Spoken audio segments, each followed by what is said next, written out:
गिरीश नरेश परेश महेश विलेशय भूषण भो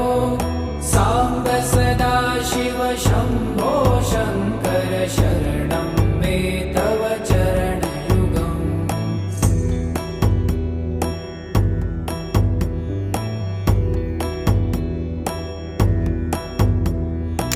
ऊमया दिव्य सुमङ्गल विग्रहयालिङ्गित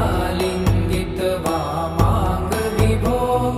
साम्ब सदा शिव शम्भो शङ्कर शरणं मे तव चरणयुगम्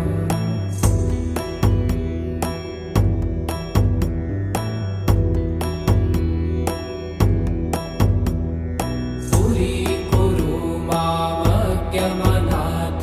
दूरीकुरु मे दुरितं भो साम्ब सदा शिव शम्भो शङ्कर शरणं मे तव चरणयुगम्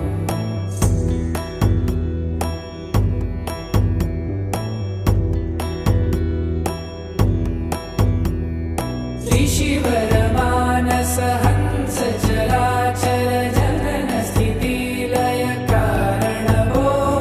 साम्ब सदा शिव शम्भो शङ्कर शरणं मे तव चरणयुगम्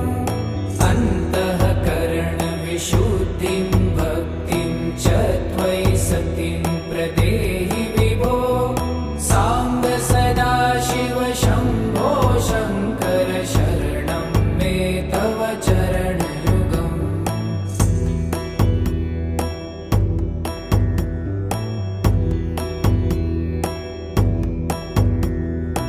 करुणावरुण